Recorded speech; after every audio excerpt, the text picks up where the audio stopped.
Hello everyone, আসসালামু আলাইকুম। Welcome back to my our new video. কেমন আছেন আমার পরিবারের সদস্যরা? সবাই আশা করি সবাই ভালো আছেন। সবার কাছে অনুরোধ থাকবে একটা লাইক দিয়ে আমার ভিডিওটা কন্টিনিউ করবেন। আমার চ্যানেলের অবস্থা খুবই খারাপ, সবাই সহযোগিতা কামনা করছি। তো আজকে হচ্ছে দুপুরে কি আর রান্না করব তোমাদের সাথে শেয়ার করব। চলো, এখানে আমি রান্না শুরু করে দিয়েছি। প্রথমে হচ্ছে চিংড়ি মাছ দিয়ে লাউ রান্না করবে। এখানে আমি একটা কড়াই দিয়ে দিলাম, কড়াইতে পরিমাণ মতো তেল দিয়ে দিয়েছি। এখন হচ্ছে একটু রসুন দিয়ে দিলাম, অল্প একটু রসুন দিয়েছি, একটা রসুনের অর্ধেক। আর দিয়ে দিলাম এখানে পেঁয়াজ, প্রায় 2টার মতো পেঁয়াজ দিয়ে আমি এটা ভালো করে একটু ভেজে নিব। আর আমাদের লাউটা হচ্ছে চিংড়ি মাছ দিয়ে বেশিরভাগ, আমাদের প্রতিদিন তরকারিতে চিংড়ি মাছ থাকবেই, মাস্ট। তা আজকে ছিল বৃহস্পতিবার, তো বৃহস্পতিবার একটু হালকা পাতলা আমরা কিছু রান্না করি, যেহেতু আগামীকাল শুক্রবার সকালে খিচুড়ি রান্না হবে, দুপুরে মাংস রান্না করা হবে, এই কারণে। তো আমি এখন চিংড়ি মাছ দিয়ে দিলাম। তো মিডিয়াম সাইজের হচ্ছে অনেকগুলো চিংড়ি মাছ দিয়েছি। এখন আমি মশলা দিয়ে দিব। আমার পেঁয়াজটা ভাজা হয়ে গেছে। এখন আমি হলুদ, মরিচ এবং লবণ দিব। লবণটা একদম পারফেক্টলি দিতে হবে। দিয়ে আমি এটা একটু ভালোভাবে নেড়েচেড়ে কষায় নিব ভালোভাবে। হলুদ মরিচের গন্ধটা যেন আমার না থাকে। আর মরিচ কিন্তু একদম সামান্য পরিমাণে দিয়েছি, কারণ লাউটা মিষ্টি মিষ্টি ভালো লাগে খেতে। মরিচ কম হলেই ভালো, ঝাল কম হলে আর কি। তো একটু পানি দিয়ে এখন আমি কষায় নিব। আর লাউটা আমি সুন্দর করে ধুয়ে তারপরে কেটে নিয়েছি। আর আমরা লাউ হচ্ছে ধোয়ার আগে কাটার আগে হচ্ছে ধুয়ে নেই, ধোয়ার পরে কাটি না। তো আমার এদিকে মশলা কষানো হয়ে গেছে। এই যে আমি লাউটা সুন্দর করে কেটে নিয়েছি। এখন আমি লাউটা পুরোটা দিয়ে দেবো। আজকে একটা ছোট সাইজের লাউ এনেছিল 50 টাকা দিয়ে, তো লাউটা পুরোটাই নিয়েছি। না হলে বড় সাইজের লাউ আনলে কি হয়, অর্ধেক রেখে দিই আর অর্ধেক রান্না করি। অর্ধেক হয়তো বা লাউ ডাল দিয়ে রান্না করি, না হলে মাংস দিয়ে রান্না করি, এরকম। তো আজকে পুরোটাই নিয়েছি। তো আমি লাউটা ঢেকে দিয়েছিলাম 2 মিনিটের জন্য। আর 2 মিনিট পরে এসে আমি এটা একটু নাড়াচাড়া দিয়ে নিতেছি। না হলে কি হবে, আমার এক সাইড লাউ হবে আর এক সাইড হবে না, বা একটু পর পর এসে নাড়াচাড়া দিয়ে দিতে হবে।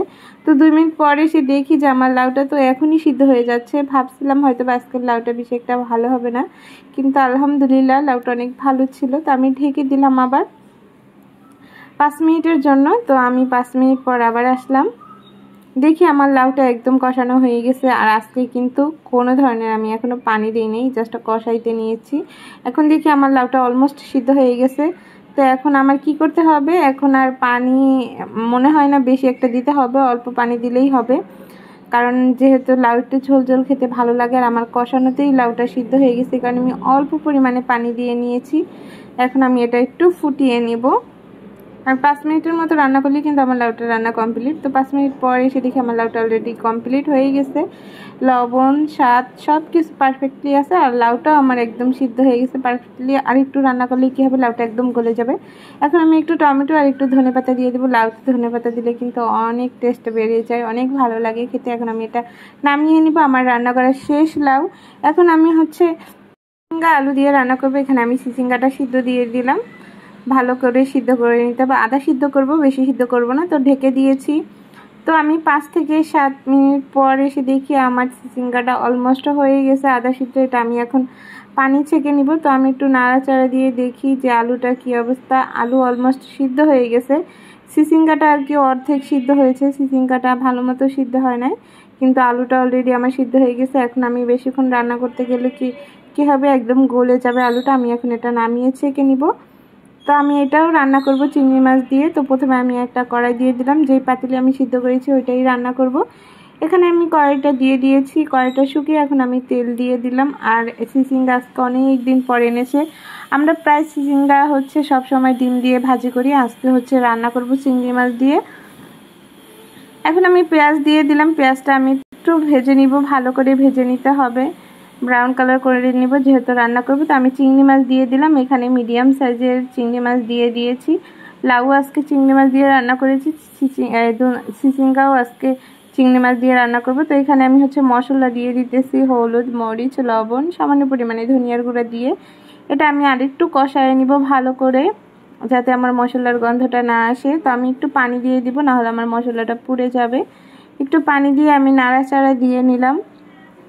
এখন আমি চিচিঙ্গাটা পানি ছেঁকে রেখে দিয়েছিলাম, চিচিঙ্গাটা দিয়ে দিব পুরোটা। তো এখানে অল্প পরিমাণে রান্না করতেছি।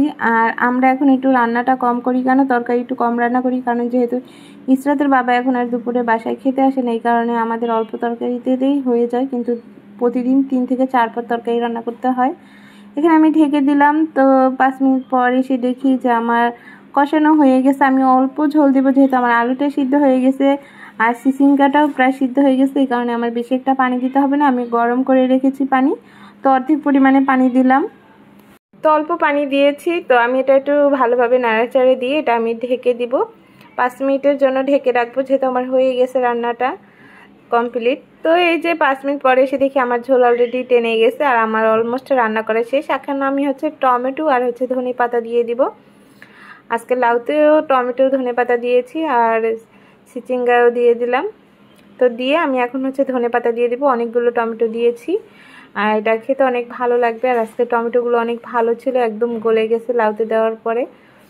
তো ধনে পাতাটা দিয়ে আমি এখন এটা নামিয়ে নিব। আমার রান্না করা অলমোস্ট ডান, জাস্ট 2 মিনিটের মতো চুলায় থাকবে।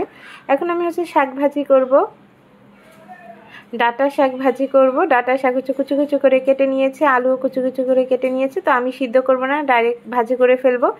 এখানে আমি একটা কড়াই দিয়েছি, কড়াইতে পরিমাণ মতো তেল, আবার রসুন দিয়েছি, অনেকগুলো রসুন দিয়েছি। আজকে রসুন বেশি কাটা হয়ে গেছে। অলরেডি আমার ডাল রান্নাও শেষ। তো আমি এখন পেঁয়াজ দিয়ে দিলাম, অনেকগুলো রসুন পেঁয়াজ দিয়েছি। পেঁয়াজ রসুন বেশি দিয়ে ভাজি করলে না অনেক ভালো লাগে। শাক বলেন যে কোনো ভাজিতে পেঁয়াজ রসুন বেশি দিলে ওইটার স্বাদ অন্যরকম হয়ে যায়। তো আমি এখানে একটা ডিম দিয়েছিলাম, ডিমটা আসলে স্কিপ হয়ে গেছে। আমার ফোনটা হট হয়ে যাওয়ার কারণে ভিডিওটা অফ হয়ে গিয়েছিল।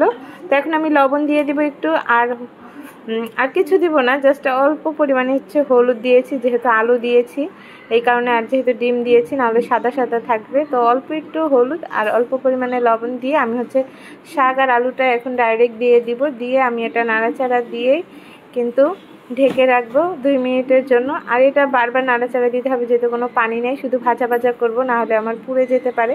তো আমি শাকটা দিয়ে এখন ঢেকে দিব। তো আমি 2 মিনিট পরে এসে দেখি আমার শাক ভাজিটা অলমোস্ট ডান হয়ে গেছে। এখন আমি শাক ভাজিটা নামিয়ে নেব। তো আজকের ভিডিওটা কেমন হয়েছে বন্ধুরা অবশ্যই কমেন্ট করে জানাবে। আমার রান্নাগুলো তোমাদের কাছে কেমন লাগে অবশ্যই কমেন্ট করে জানাবে। আমি প্রতিদিন যা রান্না করি তোমাদের সাথে শেয়ার করি, এই আর কিছু না। আশা করি ভালো লাগবে তোমাদের আমার ভিডিওটি। যে যেখানে থাকবে ভালো থাকবে, সুস্থ থাকবে। আল্লাহ হাফেজ, আসসালামু আলাইকুম।